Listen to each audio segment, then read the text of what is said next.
Hey, Twitter world. Don't pet the llama. A pangender octopus who roams the cosmos in search of love. I'm never going to look at butt plugs the same. Apparently, ducks are rapists. I'm really uncomfortable with this conversation. So, one thing that I kind of wanted to start doing is talking about a little show that we've been into lately. Every week, try and get that in there. I know you've been watching what, Grace and Frankie? Grace and Frankie, yeah. Okay, so we don't have cable. We got rid of that. Yeah, because it was costing a lot of money, and I don't know. We're not big time like sports stuff either. It's not like we'll probably. I mean, I'm working, but we'll probably watch the Super Bowl at some point or have it on. I am not into football, so yeah. I will not watch it. Sorry. I mean, it's one of those things where if it's on, we were walking through Walmart in the playoff game between the Patriots and Chiefs, I believe. Sure. I stood there and watched it. It was a little, right before it went into overtime and all that, and it was interesting. It's still interesting to me. Like, I've been watching all those little football shows on Netflix and stuff. Like, it's just, I'm kind of weird like that though. I'll go through phases, just probably like everyone. But yeah. With your Grace and Frankie. Yeah, so we do a lot of Netflix shows and movies. And Netflix has been coming out with these amazing shows. Awesome so stuff. I think this is a Netflix show, if I remember correctly. Yeah, it's but it has, what's her name? Is it, look that up. Is it Lily Tomlin? Is that? Yeah, I think it's Lily Tomlin and Jane Fonda. I'm pretty sure that's who it is. Freaking hilarious, though.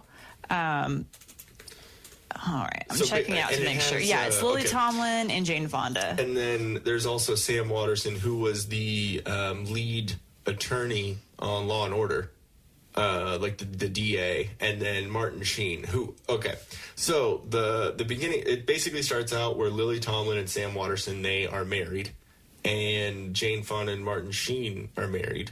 Right? They're like friends forever.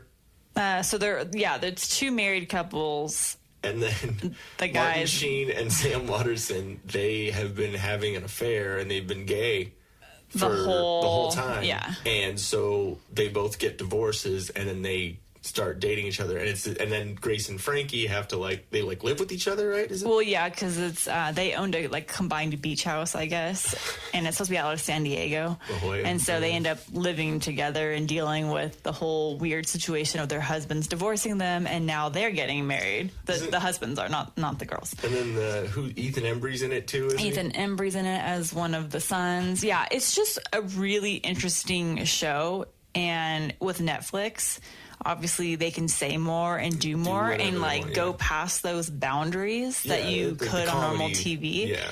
So it's just funny because Lily Tomlin plays the true hippie, pot smoking, just kind of carefree spirit, and Jane Fonda plays more of the former country club wife. Businesswoman.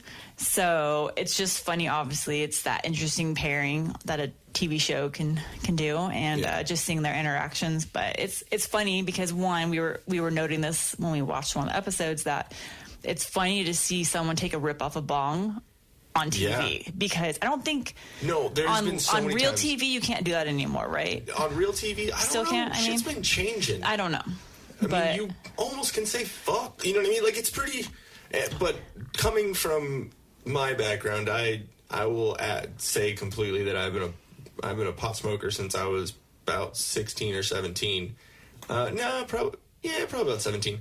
And I think I smoked before that. But it's if anyone disagrees or anything like that, that's all you. But it helps me. It calms me down, and Jen will even vouch for that. So basically, we're a mixture of these two, because you're like the pot smoker, but I'm the hippie, but I'm also business. But basically, what I'm saying with that is I've watched so many movies where it's the stoner movie, quote unquote, and they're not even smoking. They're not even inhaling. It's so it's as I'm sure many science fiction movies or this and that, where a scientist or someone who's an astronaut or someone who knows about space or this or science or whatever, they would be like, yeah, no, that's bullshit. There's so many times where I'll still watch the movie, but it's still like, really? That's kind of messed up. But dead... It's right there. There's no way. I rewatched it like 2 or 3 times. The scene where Lily Tomlin literally smokes out of a bong. She lights it, bubbles it, clears it, and exhales. Like it's it's just funny to see. I'm like, whoa! I think she really did take a rip right now. Like, wasn't it when I like got home from work or something? Like, I need to show you this. This is ridiculous. But yeah, the show is hilarious. So that's been my my go-to for right now. And then also my coworkers had mentioned, because I really love scary movies, but this wimp over here doesn't. So, and when I'm by myself, I'll watch. Haunted. What is it? Like the Haunting of Hill House? The Haunting of Hill House or whatnot. That is, I've only gotten in a few episodes, but that's really good too. It's basically like a scary movie, but the Haunting of Hill House. In a TV show, and it's good. We have not done Bird Box. No, yet. And I don't know if I'm going to. It's one of those things where it got so much hype and then immediately got so much hate. Everyone's making jokes about it and I don't know if I want to see it still, though, to see what it's about. Yeah, I mean, I'm also not as super into scary shit. I'm like serial killer, like documentaries and all that stuff. Like that's cool. That's interesting to me, but not really the horror movie stuff. Oh, that was a good one. Gross. That was for you, Nick Wright. I know you like the burpins. But yeah, we've also been we've tried to get into the Ted Bundy tapes a couple times. We watched the first episode, but we, like you probably noticed on this show, we have squirrel moments like crazy. Squirrel. So I don't know why that's not holding our interest, because the Ted Bundy murders actually like still do interest me, and I want to know more about it. But for whatever reason, it might be the way that the documentary's put together. It's really cool, but I don't know. It seems like there's something odd about it. I don't know. I know it's good and it's gonna be great, but I want to see the movie when it comes out too. Maybe in my head I'm like, but this guy's being played by Zac Efron, so I don't know. Yeah, that's right. Zac Efron's going to be playing Ted Bundy in the movie. That's and crazy. He's never going to get laid again because girls are going to be like, but you're Ted Bundy. Yeah, it's been a little awkward. Yeah, it's been a little funny. And then, of course, our go-to shows, like whenever you need it, because I don't know about you, but for us, like if we're working on something, but you can't really concentrate on what you're watching because if you need to get this other work done, but you just want something in the background just for noise, we have our go-to shows. So definitely for us is going to be The Office. Yeah, because you can't hear too many Michael Scott jokes. Yeah, it's just great. I didn't say that right. You can't hear too many. Yeah, no, you can't hear too many Michael Scott jokes. That's true. Okay. You can't not. Yeah. No, brain isn't functioning today. So yeah, The Office and Parks and Rec. Office and Parks and Rec, and what's cool is they're both done by the same people. It's the same creator, which is cool. Oh, I did not know that. I believe so. It's same producer, I think too. Forget his name, something Daniels. I don't know.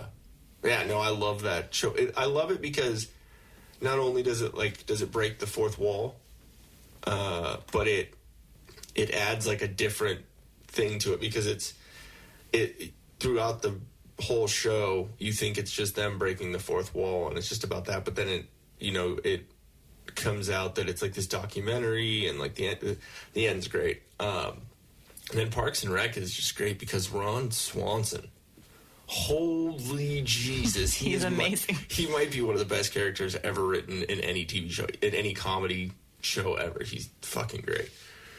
The fact that he has bacon everywhere in his office is just great. Sorry, I just had a scroll moment because I was curious how old Jane Fonda really is, because in the show they say that she's in her early 70s. Does that say she was born in 1937? Yeah, look how amazing she looks for her shit. age. She looks like younger than most 50-year-olds. So how old is that, 80? Yeah. Good for her. Damn. I know that's a lot of Botox and stuff. Oh, yeah, no, her face is fake. Yeah, but she looks good like that. Yeah, she doesn't look like, those botched up. We had this conversation last night with your parents. My mom decided in the middle of conversation to start looking up like plastic surgeries because she's against Botox. Yeah. And she's like, well, do you want to look like this? Hey guys, thanks for watching. If we float your boat, make sure to subscribe here. For more awesomeness in your ear holes, click one of these videos here. You just gotta follow the red arrow and poke it. Poke it real good. You're supposed to poke the video, not me, babe. I was.